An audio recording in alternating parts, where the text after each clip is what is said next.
monde, on se retrouve aujourd'hui pour une vidéo un peu spéciale. Depuis au moins 2 semaines maintenant voilà, que j'ai fini les challenges d'automne, j'ai une énorme envie de lire des bouquins de Noël. D'ailleurs j'en ai lu un dernièrement qui était très bien et ça m'a fait du bien. Et du coup en fait je voulais juste faire une vidéo avec les livres de Noël qui me tentent. Parmi les dernières sorties ou parmi les poches qui viennent de sortir pour cette fin d'année.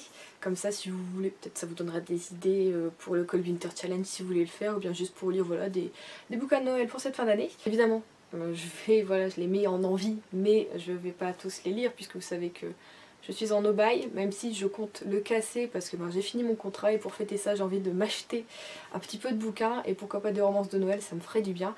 Donc je pense voilà, le casser et peut-être acheter quelques bouquins parmi ceux que je vais vous présenter. Donc on est parti, je vais y aller plutôt rapidement puisque j'en ai quand même une dizaine à vous présenter. Même si à la base je voulais vous en présenter que 5, hein, on se connaît, on tient pas c'est pas ses promesses, non, parce que je tiens mes promesses, mais et à moi-même non en fait. Voilà. Alors une année sans Jenny Colgan n'est pas une bonne année et donc j'ai décidé de lire cette année, parce que oui, celui-ci je vais l'acheter, il vient de sortir en poche et j'aime trop Jenny Colgan, vous le savez. Et donc c'est le Cupcake Café sous la neige, donc j'avais adoré le tome 1, voilà, donc ça se passe à Londres, mais dans un quartier plutôt... on va dire tout mignon, mais pas le grand côté voilà, hyper actif de Londres. Et du coup j'ai vraiment bien aimé.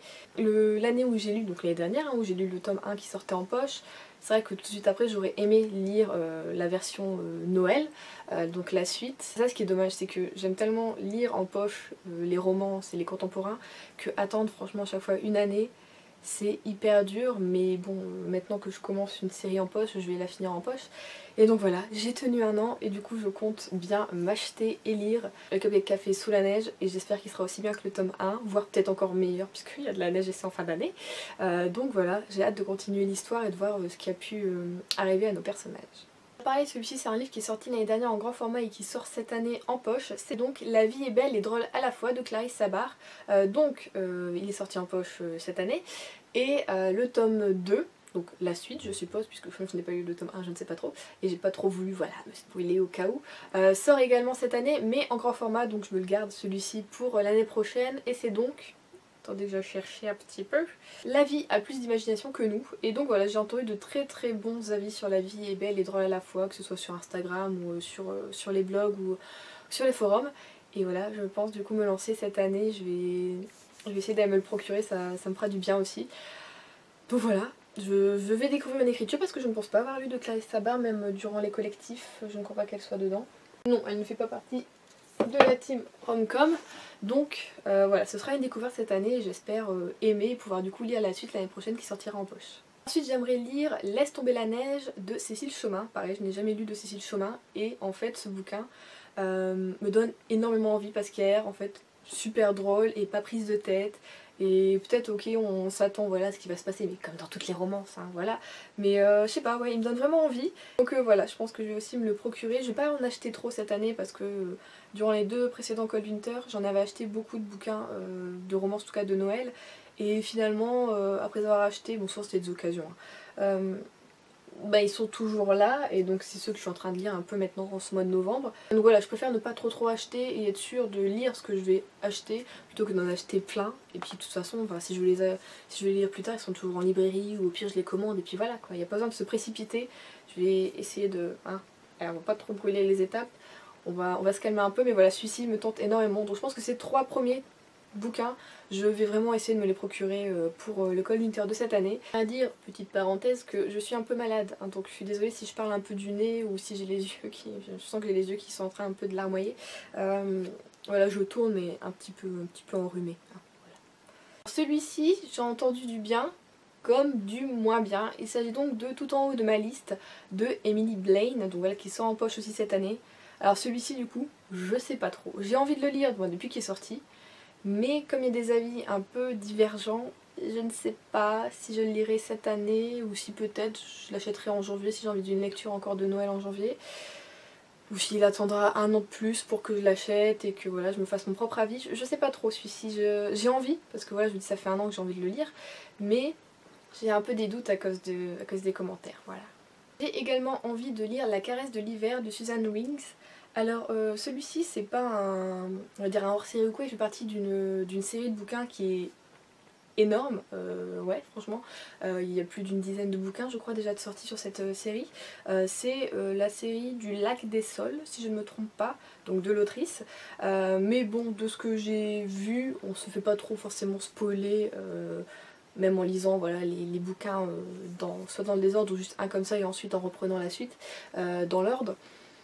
Mais voilà, comme j'ai envie de lire ceux de Noël, et ben voilà, je pense que si j'arrive à trouver celui-ci en occasion, puisque je crois qu'elle date quand même cette saga, si je ne me trompe pas. Oui, il date quand même de 2012, sorti en poche, donc si je trouve celui-ci en occasion, je vais peut-être essayer de me le procurer pour cette année, ou pourquoi pas l'année prochaine, à voir, mais voilà, celui-ci il me donnait bien envie. Ça peut paraître un peu nostalgique, puisque apparemment notre héroïne va retrouver peut-être son amour d'enfance, enfin voilà, donc ça pourrait être plutôt mignon et sympa.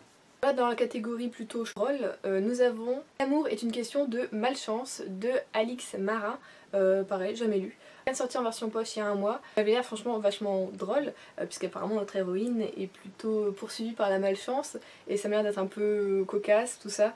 Je me dis que ça peut faire du bien pour la fin d'année. Là en plus ça se passe le 31, c'est pas forcément Noël, mais voilà, ça peut être cool pour une fin d'année si j'ai envie de quelque chose de léger et de drôle, et peut-être de prenant, et ben ça peut être pas mal.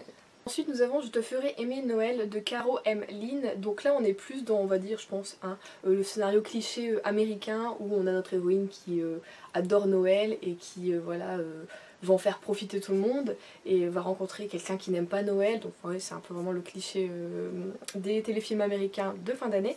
Mais je me dis que bah, ça peut être pas mal justement de retrouver ça un peu en bouquin, pas forcément que en téléfilm. Ça peut être une lecture plutôt douce, pas mal, et puis bah, peut-être drôle également, puisque souvent là-dedans il y a des situations un peu cocasses, même si on sait comment ça va se finir. Celui-ci, j'en ai envie, mais je ne pouvais pas me l'acheter cette année puisque c'est du grand format, donc j'espère qu'il sortira l'année prochaine en poche. Il s'agit donc de Le bonheur dépend parfois d'un flocon de Colleen Wright. C'est dur à dire. Donc celui-ci m'a l'air hyper feel good, hyper cocooning. On est dans une auberge et des gens qui se connaissent pas vont se rencontrer là parce que bah, y a une tempête et que c'est là que ça se regroupe. Et donc je pense qu'on va avoir plein d'échanges, de belles choses. Et donc voilà, il me fait énormément envie. J'aurais adoré franchement le lire cette année. Mais bon, comme il est en grand format, ça attendra du coup l'année prochaine. Mais du coup j'attends avec impatience les commentaires de voir ce que ça donne, si voilà, j'ai raison d'avoir sélectionné ou pas du tout. Nous avons un deuxième Susan Wright qui est donc La magie d'une rencontre. Alors je ne pense pas que celui-ci fasse partie de la saga Le Lac des Sols, mais en même temps, si on lit bien le résumé, notre héroïne va dans les Catskills, donc peut-être que c'est pas loin quand même. Plongée dans ses réflexions sur la route qui la conduit au Lac des Sols, donc je pense que c'est quand même partie aussi de la série dont je vous ai parlé précédemment. Je ne sais pas trop, mais pareil, il me tentait d'un mal. Ensuite nous avons Meilleurs vœux et Va au diable de Émilie Parizeau. Alors là, pareil, ça me fait penser un petit peu voilà, au téléfilm américain où on a la jeune femme qui a voilà, créé son entreprise. Donc là c'est... Je me souviens jamais des prénoms. C'est Colleen qui a créé sa petite boutique de décoration qu'elle adore, voilà. Ça fait 4 ans qu'elle vit pour sa boutique. Un jour un joli jeune homme vient dans sa boutique pour voilà, parler un peu avec elle, tout ça, et elle se rend compte que finalement ce mec, eh ben, c'est de la concurrence qui s'est installée dans la même rue, pas loin, genre presque en face de chez elle, et que finalement le coup de cœur se transforme en coup de couteau. Et voilà, je pense que ça va amener également des situations un peu cocasses, et on a souvent vu ça, mais plutôt dans les téléfilms avec la pâtisserie souvent. Je sais pas si... Bon, je pense que oui, forcément, si vous regardez des téléfilms de Noël ou sur TF1, vous avez... Il y en a au moins un par semaine où il y a de la pâtisserie dedans et où en fait c'est de la concurrence et finalement ils finissent ensemble, ils font la compétition ensemble, des trucs comme ça. Et je pense que ouais, ça va me faire passer un petit peu penser à ça et peut-être voilà, me faire passer de bons moments. Donc, par contre celui-ci c'est un format Kindle, donc je sais pas si je me procurerai peut-être cette année parce que ça ne fait pas un gros achat du coup et puis ça prend pas plus de place, donc à voir. Et le dernier, peut-être le meilleur pour la fin, je sais que je ne pourrais pas me l'acheter cette année puisqu'il vient de sortir et qu'il est en grand format, c'est un Sarah Morgan et qu'est-ce qu'on aime les Sarah Morgan, hein. C'est donc Les vœux secrets des sœurs McBride. Donc ça m'a l'air d'être un peu, on va dire, un gros regroupement de familles dans les montagnes, en fin d'année, Noël, tout ça, donc on va voir, je pense, des situations aussi plutôt drôles. Morgane sait, on va dire, prendre des problèmes particuliers chez nos personnages et essayer de les résoudre d'une très bonne façon. Enfin, j'aime toujours son écriture et ce qu'elle fait à nos personnages et comment elle les amène à évoluer dans le bon sens et à prendre leurs problèmes en main, tout ça. Donc voilà, j'ai hâte de lire celui-ci, mais bon ce sera l'année prochaine malheureusement. Mais voilà, je le mets quand même dans mes envies pour pas l'oublier. Donc voilà pour la liste de mes envies de Noël que j'ai cette année et que bon bah voilà, peut-être que je ne pourrais pas totalement assouvir, je pense, même vaut mieux pas parce que hein, ça fait beaucoup. J'ai un peu de mal en fait à tourner cette vidéo parce que je me suis dit est-ce que ça va vous tenter de voir des livres que j'ai envie de lire mais que peut-être même je n'achèterai pas.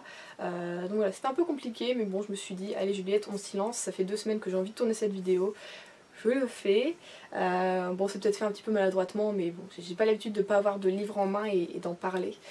C'est un peu différent comme façon de faire et du coup je suis un peu perturbée je vous avoue. Donc voilà, dites-moi peut-être vous ce que vous avez comme envie de Noël pour cette année, peut-être ça me donnera des idées, j'ai pas été voir, j'ai pas fait gaffe aux sorties ou peut-être d'anciennes sorties, de très vieux bouquins qui finalement sont encore au goût du jour et sont vraiment pas mal. N'hésitez pas à partager ça avec moi en commentaire, ça fera plaisir. En tout cas je vous souhaite de très bonnes lectures, je vous dis à la semaine prochaine. Bisous.